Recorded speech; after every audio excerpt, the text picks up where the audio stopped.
Assalamualaikum. I am Rimsha Nawaz, student of fourth year MBBS in AJKMC, and I'm a part of JKMSF as a head of Health Education Awareness Department. So today's session is about mental health awareness specifically for medical students. सबसे पहले तो मेरा आप सबसे एक सवाल है कि आप सब में से कितने लोग ऐसे हैं जो लीव एप्लीकेशन पे ये मेंशन करते हैं कि मुझे कोई मेंटल इशू है, इस वजह से मैं कल नहीं आ सकता. Literally no one else can mention that. So let's just break the stigma and talk openly about our mental issues. सबसे पहले तो हमें ये पता होना चाहिए कि what is mental health basically. तो इसमें तीन चीजें आती हैं: your social functioning, your psychological functioning, your emotional functioning. इनमें से अगर कोई एक भी कंपोनेंट कम या ज्यादा होगा, ऑब्वियसली वो आपकी थिंकिंग को अफेक्ट करेगा. And when your thinking is not positive, obviously your actions will not be positive. And as a doctor, हमारी पेशेंट्स की मेंटल और फिजिकल हेल्थ हमारे हाथ में होती है. So we should focus on that. So moving on, we have Dr. Iqbal Khan with us. He's doing FCPS in psychology, and he's currently working as psychiatrist, EMDR and CBT therapist in BMC Koita Hospital. अस्सलाम वालेकुम sir, कैसे हैं आप? वालेकुम अस्सलाम, अल्हम्दुलिल्लाह। आप कैसी हैं? ठीक-ठाक? जी जी बिल्कुल अल्हम्दुलिल्लाह ठीक ठाक. सर सबसे पहले तो thank you so much for your precious time. And अगर आप जी, परमिशन दे तो शुक्रिया। मैं ये सेशन शुरू करूं. और आपका भी शुक्रिया। जी, बिल्कुल, आप स्टार्ट ओके सर, जैसे कि आपको पता है कि as a medical student we all are suffering from anxiety and stress issues. Recent data के मुताबिक ओवरऑल जी, वर्ल्ड में मेडिकल स्टूडेंट्स में 35% मेडिकल स्टूडेंट्स में सुसाइड आइडिएशन पाई जाती है. So different factors are contributing towards it. सबसे जो मेन फैक्टर है जिसको मैं सबसे जी, पहले डिस्कस करूंगी वो एजुकेशन बर्डन है. As a average medical students हम डेली 2 to 4 आवर्स स्टडीज को देते हैं और असेसमेंट और प्रॉफ के करीब 12 to 14 आवर्स सब देते हैं. उस ऑब्वियसली इतना टाइम कंटिन्यूसली कोई स्टडीज को नहीं दे सकता. बीच में हमें थोड़ा बहुत गैप की जरूरत होती है, थोड़ा मेंटल रेस्ट की जरूरत होती है. लेकिन हमारे साथ प्रॉब्लम ये होता है कि वो जो हमने रेस्ट का टाइम रखा होता है उसमें फुली रिलैक्स्ड नहीं हो पाते. उसमें भी हमें यही थॉट्स होते हैं कि इतना टाइम है, इतने टॉपिक्स हैं, या we just open your our phones and just scroll on social media and waste a lot of time. So sir, मेरा फर्स्ट जी, क्वेश्चन बिल्कुल। ये है कि उस फ्री टाइम में हमें ऐसी कौन सी एक्टिविटीज करनी चाहिए जिससे हम फुली रिलैक्स रहें और अपने आप को इस फोन की एडिक्शन से बचाएं, और ताकि हम अपनी स्टडीज पे वापस सही से फोकस कर पाएं. अच्छा डॉक्टर रिमशा, आपने बहुत अहम सवाल पूछा है। इसमें आपने कहा कि जो बर्डन, जो एजुकेशनल बर्डन होता है उसकी वजह से स्टूडेंट, ख़ासकर मेडिकल स्टूडेंट, स्ट्रेस और एंजाइटी में होते हैं। बेसिकली ज़रूरी ये है कि स्ट्रेस और एंजाइटी को कैसे मैनेज किया जाए। ये स्ट्रेस और एंजाइटी जो है वो नॉर्मल होते हैं स्टूडेंट में, चाहे वो मेडिकल स्टूडेंट हो चाहे बाकी स्टूडेंट हो। लेकिन ज़रूरी ये है कि वो स्ट्रेस और एंजाइटी को कैसे मैनेज करते हैं। उसके लिए बेसिकली उनको दो चीज़ों पे काम करनी चाहिए: टाइम मैनेजमेंट और स्ट्रेस मैनेजमेंट। जो टाइम मैनेजमेंट है वो सारे साल के लिए वो एक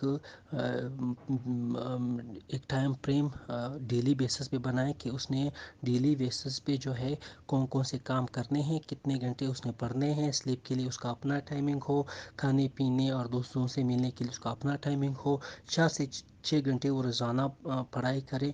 तो इस तरह उसका जो टाइम मैनेज होगा तो उसका जो एजुकेशनल बर्डन है, जो कि एग्ज़ाम के दिनों में बहुत ज़्यादा होता है, जहाँ पे बहुत ज़्यादा स्टूडेंट जो है मेडिकल फील्ड को इवन छोड़ना चाहते हैं, वो थक जाते हैं। तो उससे बचने के लिए वो पूरे साल के लिए रोज़ाना की बुनियाद पे एक कोई टाइम मैनेज करें, तो उसके लिए ये बर्डन बहुत इजी हो जाएगा। अच्छा, ये बहुत बात लंबी हो जाएगी अगर मैं पूरा बताऊं कि टाइम को कैसे मैनेज करना है। इस पे किसी और दिन बात कर लेंगे। दूसरी चीज़ जो है वो है स्ट्रेस मैनेजमेंट। जो स्ट्रेस है वो एक नॉर्मल फिनोमेना है, चाहे आप मेडिकल स्टूडेंट हो चाहे कोई भी स्टूडेंट हो। तो उस स्ट्रेस से को कम करने के लिए, उस स्ट्रेस से बचने के लिए ख़ुद को मैनेज करना है। उसमें ख़ुद मैनेज करने से वो स्ट्रेस ख़ुद मैनेज हो जाएगा। मसलन एक नींद बहुत ज़रूरी है। 7 to 8 hours daily night sleep बहुत ज़रूरी है। इससे स्ट्रेस बहुत कम होगा। अगर नींद कम होगी, 4 घंटे 3 घंटे 5 घंटे नींद होगी, तो स्ट्रेस जो डेली स्ट्रेस है वो आपके और बढ़ जाएगा डेली स्ट्रेस, उस वजह से कि आपकी नींद पूरी नहीं है। दूसरा ये है कि कुछ एक्सरसाइजेज है, जनरल एक्सरसाइज, वॉक आप जिसे कहें कि आप शाम के वक्त या जो सुबह के वक्त 30 to 40 मिनट 6 डेज़ में रोज़ाना की बुनियाद पे एक्सरसाइज करें। इससे जो है इंसान के अंदर स्ट्रेस का जो इम्पेक्ट होता है वो कम होता है। उस बंदे में कुछ जो मेडिकल में आप लोगों ने खुद पढ़े हैं, एंडोर्फिन वगैरह वो ज़्यादा होते हैं, जिससे जो है बॉडी में पेन वगैरह कम हो जाता है। एक और एक्सरसाइज है, बहुत ही इफ़ेक्टिव है स्ट्रेस को कम करने के लिए, डीप ब्रीथिंग एक्सरसाइज। इसकी वीडियो यूट्यूब पे मौजूद है। जो ज़्यादातर मैं लोगों को बताता हूँ वो ये है कि वो किसी अकेले कमरे में किसी चेयर पे बैठ के 8 सेकंड नो से इनहेल करें, सांस लें, और फिर 7 सेकंड के लिए सीने में उसको बंद रखें, और फिर 4 सेकंड के लिए वो एक्सहेल करें। इस तरह 8 7 4 ये एक साइकिल सुबह के टाइम एक नशस्त पे 3 से 4 दफ़ा करें, फिर शाम के वक्त किसी नशस्त में जो है 3 से 4 दफ़ा करें। इससे 2 वीक्स में बहुत इम्पेक्ट होगा, इससे स्ट्रेस बहुत कम होगा। एक दूसरा है जो कि प्रोग्रेसिव मसल रिलैक्सेशन टेक्निक है। ये तो हर एक स्टूडेंट को करनी चाहिए। स्ट्रेस में होता ये है कि बॉडी के मसल्स में टेंशन क्रिएट होती है, उस टेंशन से बंदे को स्ट्रेस फील होता है। तो उसको कम करने के लिए प्रोग्रेसिव मसल रिलैक्सेशन बहुत ही इफ़ेक्टिव टेक्निक है, जिसमें ग्रुप ऑफ मसल्स जो कि जो हैंड्स है, फोर आर्म है, आर्म्स है, शोल्डर है, इस तरह चेस्ट, एब्डोमेन, थाई, लेग्स और फीट, इस तरह वो प्रोग्रेसिवली हैंड से शुरू करें। 5 से 7 सेकेंड तक उसमें मसल्स में, जो हैंड के मसल्स है उसमें टेंशन क्रिएट करें, फिर 10 to 15 मिनट्स उसमें रिलैक्स करें। तो वो दोनों दफ़ा जो है उसको, उसकी पूरी सोच उस टेंशन और रिलैक्सेशन पे होनी चाहिए। इस तरह फिर आर्म्स, शोल्डर, इस तरह प्रोग्रेसिवली चलते जाएं, पूरी बॉडी की मसल्स को टेंस करें, रिलैक्स करें, टेंस करें, रिलैक्स करें। इससे बहुत सारा टेंशन रिलीज़ होगा, स्ट्रेस रिलीज़ होगा। एक और है जो माइंडफुलनेस एक टेक्निक है, अगर उसमें ये भी स्ट्रेस मैनेज होता है। ज़्यादातर स्ट्रेस में बंदे की ओवर थिंकिंग हो जाती है अपने जो स्ट्रेसर के बारे में। तो माइंडफुलनेस जो अपने आप को प्रेजेंट कंडीशन में लाना, मतलब आप जहाँ बैठे हैं वहाँ एनवायरनमेंट में कौन कौन सी चीज़ पड़ी है, कौन कौन सी आवाज़ आपको आ रही है, टेम्परेचर कैसा है, कैसी आवाज़ें आ रही है और किस तरह आवाज़ें आ रही है। यहाँ पे जजमेंटल नहीं होना है, बाकी आपने चीज़ों को परसीव करना है। इस तरह आपका फोकस करंट सिचुएशन पे होगा। आप जिस स्ट्रेसर के बारे में सोच रहे हैं उससे आपकी तवज्जो हट जाएगी। एक और टेक्निक्स है जिसे हम लोग EMDR में यूज़ करते हैं, जो ख़ासकर ये जो ट्रामे से गुज़रे हुए लोग हैं उनके लिए है, लेकिन ये वैसे बाकी स्ट्रेस डेवलप्ड होता है या एंजाइटी डेवलप्ड होती है उनके लिए भी है। उसमें है सेफ़ प्लेस। सेफ़ प्लेस में ये होता है कि कोई भी जगह सेलेक्ट करें जहाँ पे हर वो चीज़ मौजूद हो जिसे आप उस इन्वायरमेंट में चाहते हैं। जैसे कि किसी दरिया के किनारे बैठ के वहाँ ग्रीनरी हो, फूल हो, परिंदों की आवाज़ें हो, पानी की जो कुछ आवाज़ आ रही हो, और थोड़ा सा जो म्यूज़िक आपको पसंद है वो हो। ये चीज़ें आप रियल में भी इमेजिन कर सकते हैं, और ये आप अपना भी बना सकते हैं, और इसे आंखें बंद करके वहाँ पे हर वो चीज़ महसूस करें जो आपको खुशी देती है, और इससे आपका बहुत सारा टेंशन, स्ट्रेस रिलीज़ होगा। ये सारी चीज़ें यूट्यूब पे अवेलेबल है, और वहाँ पे इन चीज़ों को देख के आप आसानी से सीख सकते हैं। अगर कोई दोबारा सीखना चाहता है तो मैं उनके लिए रेडी हूँ, को बताना चाहूँगा। लेकिन ये है कि नॉर्मल चीज़ है स्ट्रेस, इनको मैनेज कैसे किया जाता है, बहुत सारे तरीके मौजूद है, लेकिन जो बेसिक चीज़ें मैंने बताई है, इससे 2 हफ्ते करने के बाद हर एक को पता चल जाएगा कि स्ट्रेस का इम्पेक्ट उस पर कितना कम हो गया है।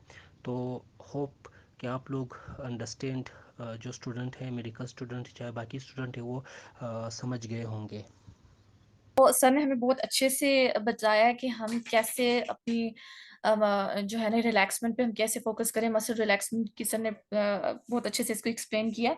सो moving on to my second question, as you all know कि अब जो दौर है वो कंपटीशन का दौर है।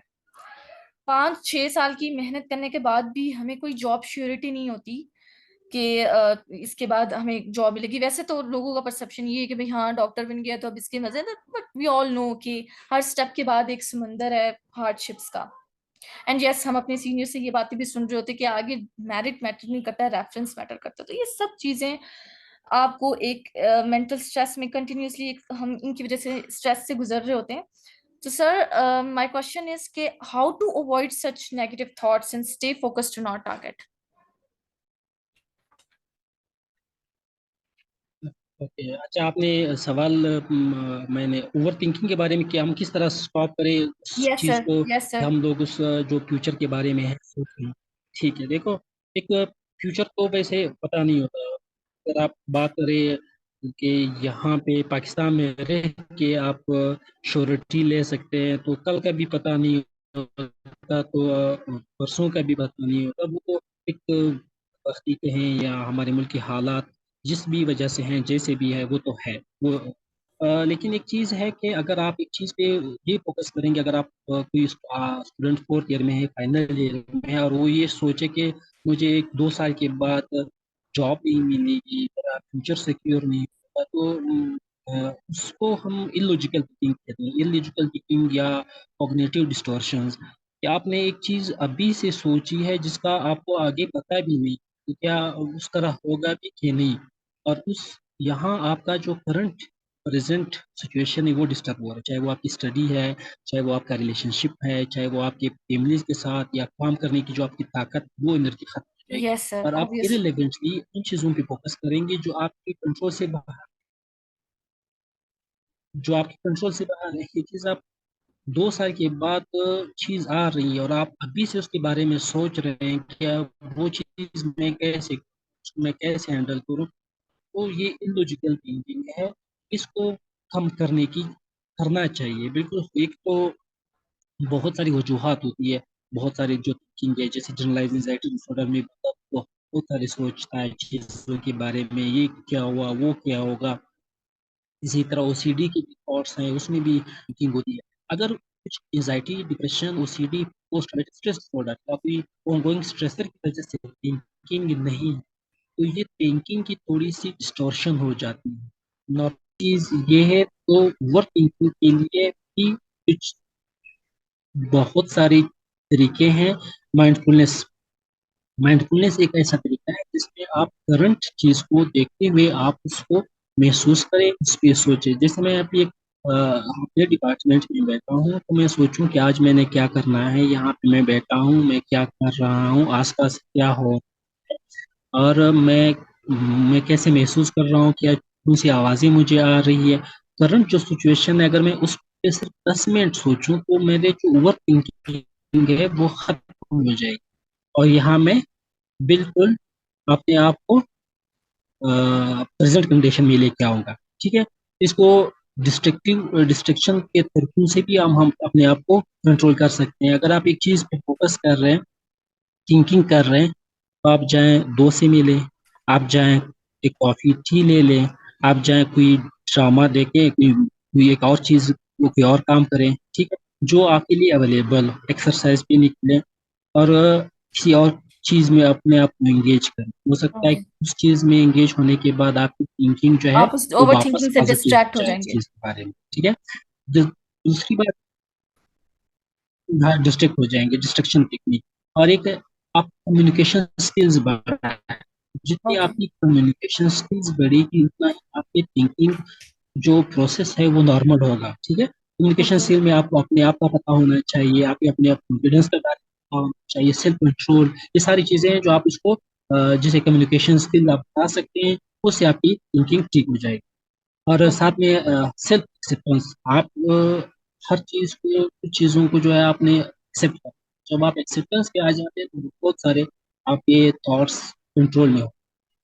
तो ये सेल्फ, अगर एक एक चीज़ भी है कि आप सिचुएशन को भी एक्सेप्ट करें। अगर आप पाकिस्तान में हैं तो जाहिर सी बात ये चीज़ें चलेगी, जॉब इनसिक्योरिटीज होगी, लेकिन जॉब से इनसिक्योरिटी हर जगह होती है, क्योंकि पाकिस्तान में थोड़ी सी ज़्यादा है, खासकर मेडिकल फील्ड। पाकिस्तान में फिर भी आपके पास अपॉर्चुनिटीज़ है। जैसे आप सोचें कि अगर मेरे पास जॉब नहीं होगा तो मैं CMCPS, FCPS, MD, MS, diplomas में ज्वाइनिंग दे दूंगा तो मुझे पे हम्म। मिले, या प्राइवेट में जॉब करूंगा तो मुझे पे मिले। आप अल्टरनेटिव्स पे भी सोच सकते हैं, जरूरी नहीं कि आप किसी चीज़ को लेके अपने फ्यूचर। ओके सर, तो ये सर ने बहुत अच्छे से, आपने बहुत अच्छे से एक्सप्लेन किया कि इस चीज को ओवरकम करने के लिए ये सबसे पहले हमें प्रैक्टिस डिस्ट्रैक्ट के बाद डिस्ट्रैक्ट करना चाहिए अपनी ओवर थिंकिंग को bye involving in other activities, end of course अपनी कम्युनिकेशन स्किल्स डेवलप करनी चाहिए। तो सर नेक्स्ट मैं क्वेश्चन पे मूव करती हूँ। बिल्कुल।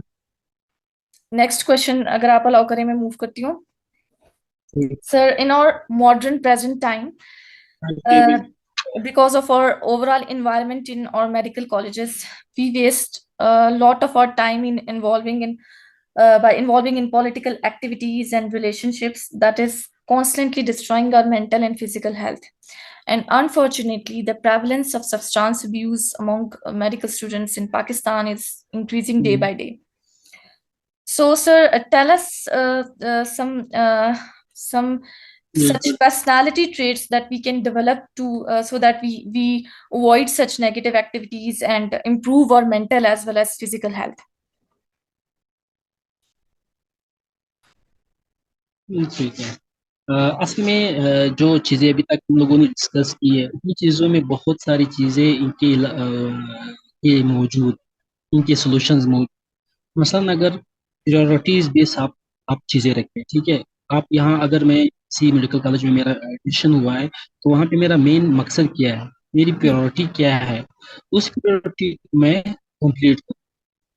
और दूसरी चीज जो मैं कर रहा हूँ उसका मैंने कंसिक्वेंसेस का सोचना कि जी, उसका यस। बाद में क्या इम्पेक्ट होगा मेरी लाइफ में, मेरे फ्यूचर पे क्या होगा, ठीक है। जी, तीसरी चीज ये होती है कि उस चीज से आपकी अपनी पर्सनल की ग्रोथ होगी। आपकी पर्सनल ग्रोथ होती है, कम होती है, आपकी फिजिकल हेल्थ पे इसका क्या इम्पेक्ट होगा, आपकी मेंटल हेल्थ पे इसका क्या impact। जब हम रिजल्ट और फ्यूचर कंसिक्वेंसेस सोचेंगे तो हम इन चीजों को करने से कतराएंगे, को अवॉइड करने की कोशिश करेंगे। जी, जी। रिलेशनशिप बुनियादी ज़रूरत है, तो ऐसा नहीं हो सकता कि आप रिलेशनशिप ना, एक नॉर्मल चीज़ है। रिलेशनशिप को नॉर्मल तरीके से नॉर्मल लोगों के साथ, अब अगर एक बंदा जो है वो 10 15 20 लोगों के साथ उसके उठना बैठना है और उसका पूरा उसकी पर्सनल लाइफ भी सोशल, बाकी जो फैमिली के साथ कॉलेज के साथ लाइफ पूरी, तो एक लिमिट के में रहते हुए रिलेशनशिप बहुत लाजमी होता है। बंदे को आइसोलेटेड नहीं रहना चाहिए, लेकिन वो रिलेशनशिप कैसी होनी चाहिए, वो प्रोडक्टिव ग्रोथ वाली होनी चाहिए। अगर उस रिलेशनशिप से अगर वो डिस्ट्रॉय हो रहा है, कुछ टॉक्सिक रिलेशनशिप जिसे हम कहते हैं, जिसका इम्पेक्ट नेगेटिव ही होगा इंसान की पर्सनल ग्रोथ पे, यस तो सर, उसे यस अवॉइड सर। करना चाहिए। बाकी पॉलिटिकल जो एक्टिविटीज होती है वो अक्सर आमतौर पर जो है वो कुछ लोगों का काम, उसमें आप बिल्कुल पॉलिटिकल में बहुत सारी आपकी influence वहाँ पे होता है, लेकिन उसका लिमिट होना चाहिए। इस तरह लिमिट के जो पॉजिटिव चीज होगा आप उसमें उसके साथ, जो नेगेटिव चीज होगा क्लियरली आप उसको अवॉइड करें, या क्लियरली उसको बता दें कि ये चीज नेगेटिव है, मैं नहीं करूँ। मुझे क्लास के टाइम में क्लास नहीं होना चाहिए, मुझे क्लास के टाइम में कोई किसी पार्टी के नाराबाजू में नहीं होना चाहिए, मुझे जो है स्टडी के टाइम स्टडी करना चाहिए। अगर एक्स्ट्रा टाइम में पॉजिटिव एक्टिविटी है तो जाकर उसमें बैठूंगा, उसमें मेरी ग्रोथ हो जाएगी। तो लिमिटेशन होनी चाहिए। अगर लिमिटेशन को क्रॉस करके कोई करता है तो इसका नेगेटिव इफेक्ट उसकी पर्सनल हम्म। ग्रोथ पे, सोशल ग्रोथ पे, स्टडी पे, फ्यूचर पे, तो नेगेटिव। तो जब गंदा ऑर्गेनाइज होगा, टाइम मैनेज होगा, तो इन्हें इन चीज़ों की जो है उसकी ज़िंदगी का कोई वो इन चीज़ों में अपने आप को ज़ाया होने से बचाएगा। हाँ, यस पर्सनल सर। ग्रोथ होती है हद, लेकिन अगर वो चीज़ हद से ज़्यादा हो तो अवॉइड करना चाहिए। ओके सर, यानी कि जी। ओवरऑल वी रीच के एट द रिजल्ट की आप कॉन्सिक्वेंसेस को देखें कोई भी काम करने से पहले, और अपनी टाइम मैनेजमेंट अच्छी करें, बिल्कुल। और बैलेंस, हर चीजों को जी बैलेंस में लेके बिल्कुल, बस चलें, यही रिलेशनशिप को चीज। बैलेंस में लेके चलें। जी। सो सर, लास्ट थिंग जो मैं डिस्कस करना चाहती हूँ वो है अबाउट लैक ऑफ कॉन्फिडेंस, जिसकी वजह से हम परफॉर्म नहीं कर पाते। हम्म, और मैं अगर बहुत ओपनली डिस्कस करूं सर, तो वी नो कि because of our education and exam system, it is oftenly seen that students who study intensely just right before their exams achieve more effective results compared to those who study constantly throughout the year, because of several factors. Yes, different factors contribute that, and that lead to decrease the confidence level of students. बिल्कुल। और दूसरी चीज ये है sir कि लोगों का behaviour, कुछ लोग कोऑपरेटिव स्टडी से ज्यादा कॉम्पिटिटिव स्टडी को प्रेफर करते हैं, और अपनी बातों से वो दूसरों को डिग्रेडेड फील करवाते हैं. सो how to protect yourself from the negative energy of others and to increase our self confidence level. अब देखो, इसमें आपने दो चीजें बताई, एक नेगेटिव जो एनर्जी है दूसरों की, उसे Yes, कैसे sir. अवॉइड करें, और दूसरी बात आपने की कॉन्फिडेंस को आप किस तरह बढ़ाएं। Yes, sir. सबसे पहले ये बात, चीजें होती है। आप देखो, नेगेटिव, सबसे पहले नेगेटिव लोगों के पास आप है कैसे, आपके क्लास में हैं, आपके टीचर्स हैं, आपके कोलीग्स हैं, आपके रूममेट्स हैं, कौन से लोग? सबसे पहले उनको मतलब ढूंढ निकाले कि वो कौन से लोग हैं जो नेगेटिव है। Identify ठीक है। them. दूसरी बात ये है कि आप, हाँ, लोगों को आप चेंज नहीं कर सकते, कोई भी किसी और को चेंज नहीं कर सकते। चेंज होना है आपने खुद। Yes, sir. आप खुद चेंज नहीं होती तब तक दूसरों के पॉजिटिव नेगेटिव चीजें आपके लिए मैटर ही नहीं करती। ठीक है। आपको सबसे पहले अगर लोगों के साथ बैठोगी, उनके साथ आपके लाइफ होगी, आप ये बेस्ट नहीं है। आप उनको सबसे पहले आपको जिन लोगों के देखें कि वो ऑर्गेनाइज्ड है, वो स्टडी वाले हैं, या वो पॉजिटिव चीज़ों में, एक्टिविटीज़ में हिस्सा लेते हैं, तो आप इनके साथ ताल्लुकात, उन नेगेटिव लोगों को छोड़ दें। तो दूसरों के लिए सबसे बेहतर, को चेंज करने से पहले उनको तब्दील करने की ज़रूरत होती है। और जी अगर आप बिल्कुल. खुद को चेंज नहीं कर सकते तो ये पॉसिबल ही नहीं कि आप उनको चेंज कर सकते। ठीक है। Yes, sir. दूसरी बात, आपकी कॉन्फिडेंस। कॉन्फिडेंस, सबसे पहले तो कॉन्फिडेंस के वजूहात जाननी चाहिए कि कौन सी वजह है जिसकी वजह से कॉन्फिडेंस डेवलप नहीं हुआ या कॉन्फिडेंस डेवलप नहीं हो रहा। अब हमारे इंस्टीट्यूट का सख्ती कहें या कमी कहें, आप जो भी कहें, हमारे इंस्टीट्यूट में इस चीज़ पे बिल्कुल काम नहीं किया।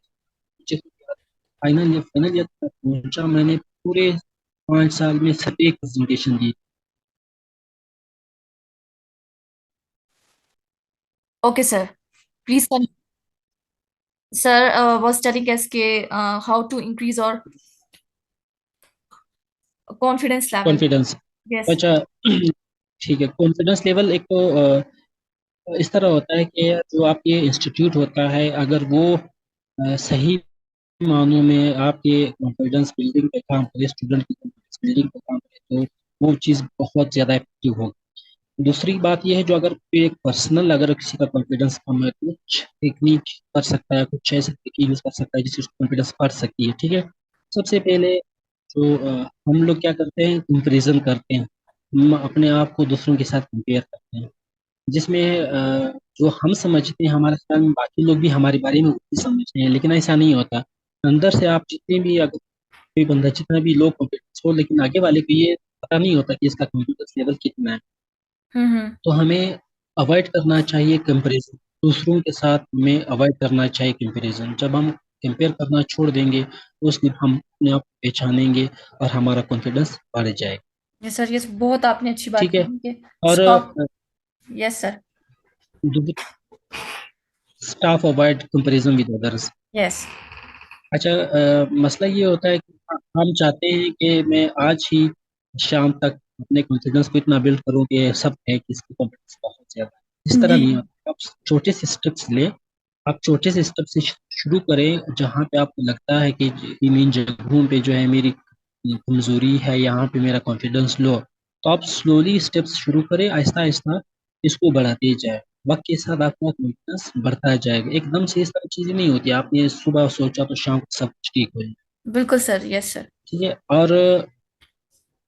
और इस तरह नहीं होता कि आपकी जिंदगी में कोई कामयाबी नहीं होगी, सक्सेस नहीं होगा। जब आप पास्ट के सक्सेसेस को सोचेंगे, पास्ट में आपने जो सक्सेसेस हासिल किए हैं, जैसे आपने इंटर टेस्ट पास किया था, किसी में आपने अच्छे मार्क्स लिए थे, मेट्रिक में आपका पोजीशन आया था, या आपने बहुत अच्छे मार्क्स लिए थे किसी भी क्लास में, तो आप उस पास्ट सक्सेस को याद करके फ्यूचर के लिए आप अपने आप को मोटिवेट करें। मोटिवेशन के लिए जो आपका सक्सेस है उस पर आप सोचें। मसला ये होता है कि जिस बंदे का कॉन्फिडेंस लो होता है वो हमेशा नेगेटिव चीज़ों को ज़्यादा एवेलुएट करता है बजाय पॉजिटिव हम्म। चीज़ों। हालांकि पॉजिटिव चीज़ें नहीं हो जाती किसी की लाइफ से। हर इंसान की लाइफ में पॉजिटिव नेगेटिव दोनों चीज़ें होती हैं, लेकिन बदबख्ती ये होता है कि नेगेटिव थिंकिंग में या लो कॉन्फिडेंस में बंदा उन नेगेटिव चीज़ों को ज़्यादा सोचता है बजाय पॉजिटिव चीज़ों। तो आप हम्म। पास्ट के जो पॉजिटिव सक्सेसेस है उनको याद करके अपने आप को मोटिवेट।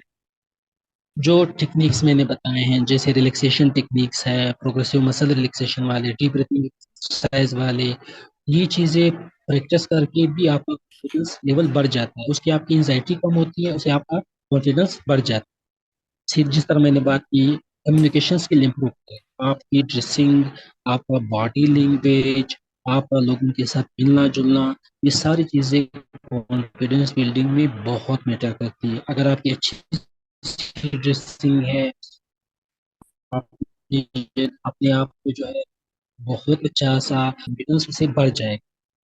अच्छा, एक बेसिक चीज ये है कि आपकी एबिलिटीज क्या है, ठीक है, किस चीज में आपकी स्ट्रेंथ है। अब जब आप स्ट्रेंथ्स को पहचानोगे तो उस चीज पे काम करके आप अपने कॉन्फिडेंस को बढ़ा सकते हैं। Yes sir. बहुत, अगर आप एक अच्छी डिबेटर है और अगर ये चीज आप ढूंढी कि आप एक अच्छी डिबेटर है, तो आप उस स्ट्रेंथ को यूज करके, उस स्किल को, इस क्वालिटी को यूज करके आप अपने कॉन्फिडेंस को बढ़ा सकते हैं। ऐसा नहीं होता कि हर बंदा हर चीज में परफेक्ट हो। जाहिर सी बात है, हर इंसान की एक, ये आप जिस तरह आपने ट्रेड्स की बात की, हर इंसान के अंदर अपने ट्रेड्स होते हैं। कुछ लोगों में जो है कुछ ट्रेड्स ज्यादा एक्सप्रेस हुए हैं, कुछ लोगों में कुछ ट्रेड्स कम एक्सप्रेस हुए हैं। जी जी। ये चीज़ है जो आपकी स्ट्रेंथ है, क्वालिटी है, स्किल्स है, आप उस पर काम करके अपने को बढ़ा सकते हैं। ज्यादातर लोग लो कॉन्फिडेंस वाले जो है वो खुद को नेगेटिवली को एवेलुएट करते हैं, या वो ये देखते हैं कि मैं बोल नहीं सकता, लोग क्या कहेंगे, कि मैं कैसा बोल रहा हूँ, कोई जो है मेरी शक्ल ऐसी है तो लोग कहेंगे मेरी शक्ल ऐसी है तो कोई ऐसा बोल रहा है। तो वो क्या करता है, उसकी पूरी फोकस अपने आप को नेगेटिवली वो क्या करता है, एवेलुएट करता है। जी इसको यस भी सर। अवॉइड करना चाहिए। फिर इंस्पायरेशन, बहुत बहुत सारी चीज़ें जो है वो आप चीज़ों से आप इंस्पायर होती है। आप मोटिवेशनल कोट्स पढ़ें, आप जाके लोगों को सुने, जो लोग जिन चीज़ों की आपकी ख्वाहिश है कि मैं इन चीज़ में अच्छा होता तो ये इस तरह होता तो बहुत ही अच्छा होता, आप इन चीज़ों के बारे में लोगों को सुने। मोटिवेशनल स्पीकर्स हैं, बाकी इंस्पायरेशनल चीज़ें हैं जो जिसे आप यूज़ करके अपने आप को यस क्रिएट कर सर। सकते यस सर, हमारे हैं। हमारे और मेडिकल कॉलेजेस में भी इसकी जरूरत है कि ऐसे सेशंस अरेंज किए जाएं, बिल्कुल ओवरऑल मोटिवेशन से रिलेटेड इसका। बिल्कुल यस सर, तो ये बहुत जरूरत है कि बिल्कुल हम बिल्कुल। और स्किल्स को पहचानें।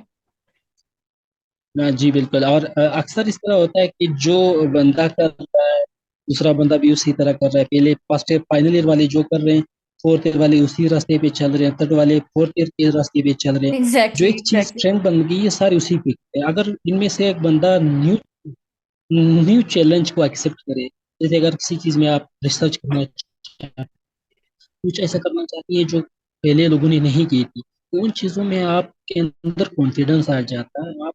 आप मोटिवेट होते हैं कि जो चीज़ मैं कर रहा हूँ या कर रही हूँ वो कोई दूसरा नहीं कर रहा, तो आप इसे एनर्जेटिक हो जाते हैं, आप इसमें और अपने आप को जी। बेहतर कर सकते हैं। ये सारी इनिशिएटिव चीज़ें लें। हैं जिससे कॉन्फिडेंस बिल्ड होता है। हाँ, बिल्कुल। हाँ, अगर किसी को सोशल एंजाइटी है, जो जिसमें बंदा जो है वो लोगों को अवॉइड करता है, प्रेजेंटेशन को अवॉइड करता है, अगर किसी को जनरलाइज एंजाइटी डिसऑर्डर है, किसी को जो है फोबियाज है, ठीक है, तो वो के लिए तो फिर उसको ट्रीटमेंट लेनी है, उसके लिए उसको काउंसलिंग की जरूरत होगी, थेरेपीज की जरूरत होगी। तो वो तो फिर बहुत ज्यादा, अगर बंदे की कॉन्फिडेंस बिल्कुल है नहीं और वो जाके प्रेजेंटेशन की जगह पे खड़े होके पसीना आना शुरू हो जाए, उसकी जो है वहाँ पे आवाज़ निकलना बंद हो जाए, तो उनको फिर सोशल एंजाइटी है या कोई दूसरी डिसऑर्डर है, उसको फिर उसका इलाज करना चाहिए, चाहे वो यस सर, वर्कअप करना चाहिए। साइकोथेरेपिस्ट अब से हो या मेडिकेशन। यस सर, अब लोगों का कंसेप्ट तो यही होता है ना कि ये डॉक्टर है तो वो परफेक्ट होना चाहिए, लेकिन ऐसा नहीं होता। बहुत सारे लोगों के साथ ऐसा मसला होता है सोशल एंजाइटी का, और हम स्टिग्मा की वजह से ज्यादातर लोग नहीं जाते, प्रॉपर इसका चेकअप नहीं कराते, साइकोलॉजिस्ट के पास नहीं जाते, अवॉइड करते हैं। तो ये चीज हमें अपने अंदर से कम करनी चाहिए, हमें नहीं, आइडेंटिफाई। बिल्कुल यस सर, हमें बिल्कुल। आइडेंटिफाई करना चाहिए ये जो देखो, भी हमारे अंदर कमजोरी, अगर कोई जी और हमें। बिल्कुल, as a doctor, as a medical student, सबसे पहले उसको जानना चाहिए अगर उसमें कोई इशू है तो डॉक्टर के साथ डिस्कस करें। बहुत सारे स्टूडेंट यहाँ आते हैं, उनको हम लोग मेडिकेशन तक नहीं देते, उनको बताते हैं कि चीज़ें नॉर्मल आती है, लाइफ में स्ट्रेस है, ये फलाना चीज़ है, ये फलाना चीज़ है, हम उसको कहते हैं इसको मैनेज करो। बहुत सारे स्टूडेंट यहाँ पे इसी के यहाँ पे आए हैं, वो चाहते हैं कि वो एग्जाम ना दे, परफॉर्मेंस जीरो है, कुछ भी नहीं है, लेकिन हम लोगों ने थोड़ी सी काउंसलिंग की, थोड़ी सी सपोर्टिव दी, थोड़ा सा मेडिकेशन दे दिया कुछ वक्त के लिए, वही लोग पास होके हमारे पास आते हैं कि हम तो जानना चाहते हैं, भागना चाहते थे, लेकिन आपकी वजह से या बाकी लोगों की वजह से, डॉक्टर की वजह से हमें इतनी कॉन्फिडेंस मिली, एग्जाम भी पास कर दिया और अभी आउट ऑफ नेक्स्ट क्लास में हूँ। ओके सर, सर बहुत अच्छे से आपने ये बात एक्सप्लेन की है। सो ओवरऑल मैं समराइज करूंगी इसको बाय सेइंग कि not just as a doctor, एक आम इंसान के होने के नाते भी, मतलब हम अगर हमारा हम देखते हैं कि हमारा कोई फेलो परेशान है, वो बात नहीं कर रहा, वी अब हम इतने मटेरियलिस्टिक हो गए कि हम we don't bother to ask from someone from about their problems. तो ये करना चाहिए, क्योंकि अगर आपको थोड़े दिनों बाद पता चले कि उसके साथ कुछ बुरा हुआ, उसने सुसाइड अटेम्प्ट किया, तो वी विल फील बैड। तो और सर बहुत बिल्कुल लाइफ में बहुत ही छोटी छोटी सी बातें, हमने अपनी लाइफ को खुद ही कॉम्प्लिकेट किया हुआ है। जैसे मैं एक एग्जांपल दूं कि अगर हम कहीं बाहर जाते हैं किसी अच्छी जगह पे, तो हमारा मेन फोकस ये होता है कि हम उस सीन को अपने फोन में कैप्चर करें। We just don't enjoy nature. Let us find magic in all the little things we have in our life. And mental health is not just this neat little issue you can put into a box. Your mental health is everything. And believe me, there is no greater honor than facilitating process of healing for someone. To reach out a hand to share the burden of someone's suffering. So I hope this session will be helpful for all of you guys, and I'm again thankful to you, Dr. Iqbal, for your precious time. Thank you so much.